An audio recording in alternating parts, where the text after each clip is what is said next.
Assalamualaikum warahmatullahi wabarakatuh. Alhamdulillahirabbil alamin. Assalatu wassalamu ala asrofil anbiya'i wal mursalin wa ala alihi washabihi ajmain. Bersyukur kepada Allah yang mana kita masih diberi kehidupan sampai saat ini, dan salawat beriring salam kepada Nabi besar Muhammad SAW yang mana telah membawa kita dari alam kegelapan menuju alam yang terang benderang. Perkenalkan, kami dari kelompok 2 yang beranggotakan saya sendiri, Faisal Ansari, Larista, Wahyu Wanda, Fauzi, dan Rina Anggraini. Di sini kami akan mempresentasikan tema kami yang berjudul Permasalahan dalam Kultur Jaringan Lanjutan Browning dan Vitrifikasi. Langsung saja yang akan dimulai oleh saya terlebih dahulu. Pada kultur jaringan, expand seringkali berubah menjadi coklat atau browning atau hitam blackening. Sesaat setelah isolasi yang selanjutnya dapat menghambat pertumbuhan dan akhirnya menyebabkan kematian jaringan. Pencoklatan sangat umum terjadi pada spesies tanaman berkayu, terutama bila explant diambil dari pohon dewasa. Mengapa bisa seperti itu? Dikarenakan jika explant diambil dari pohon muda, tingkat terkena pencoklatan lebih sedikit atau kecil, sehingga jika mengambil explant dari pohon dewasa, tingkat terkena pencoklatannya itu tinggi. Baiklah, di sini saya akan melanjutkan presentasi dari kawan saya, yaitu penyebab terjadinya pencoklatan atau browning. Beberapa macam tanaman, khususnya tanaman tropika, mempunyai kandungan senyawa fenol yang tinggi dan teroksidasi ketika sel dilukai. Akibatnya, jaringan diisolasi menjadi coklat atau kehitaman dan gagal tumbuh. Pencoklatan jaringan terjadi karena aktivitas enzim oksidase yang mengandung tembaga seperti polifenol, oksidase, dan tirosinase yang dilepaskan atau disintesis dan tersedia pada kondisi oksidatif ketika jaringan dilukai.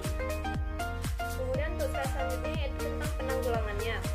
Menurut George dan Sherrington pada tahun 1984, penanggulangan pencoklatan atau browning pada jaringan, khususnya pada expand yang baru diisolasi pada media tumbuh yang digunakan, seringkali dilakukan dengan menggunakan salah satu cara dari beberapa pendekatan, yaitu yang pertama, menghilangkan senyawa fenol. Yang kedua, memodifikasi potensial redox.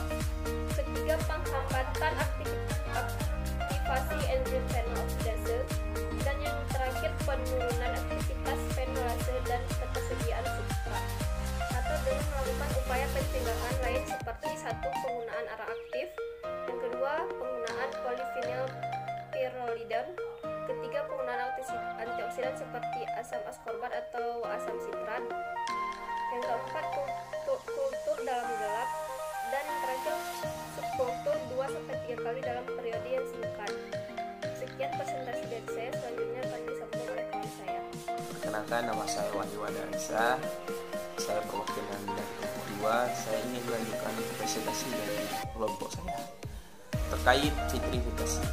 Nah, vitrifikasi merupakan kerusakan fisiologi pada tanaman sehingga menampilkan fenotip atau batang tanaman glasi bening seperti gelas atau disebut dengan glasi bening seperti gelas. Nah, tanaman perbanyakan hasil in vitro seringkali menunjukkan fenotip seperti ini, sehingga keadaan ini akan diikuti oleh nekrosis dan kematian jaringan expand atau tanaman.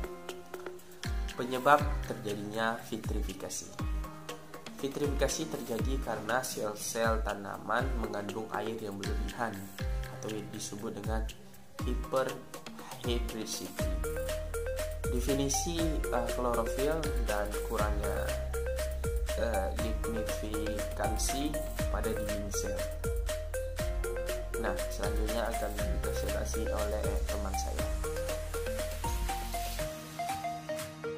Saya Ahmad Fauzi akan melanjutkan presentasi dari teman saya dari kelompok 2. Faktor-faktor yang mempengaruhi kultur jaringan terjadinya vitrifikasi pada tanaman perbanyakan in vitro yaitu 1.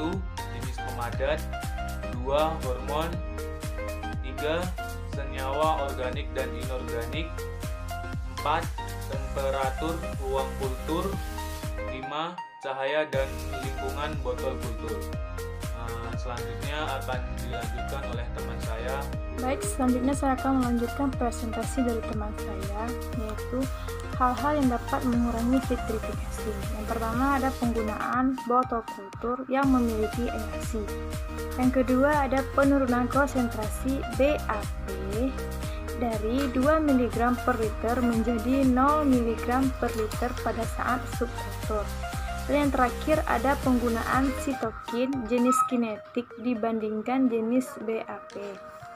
BAP itu sendiri adalah singkatan dari benzil aminopurin yang merupakan sitokinin sintetik yang sering dikombinasikan dengan oksin. Sekian presentasi dari saya, selanjutnya saya kembalikan kepada moderator.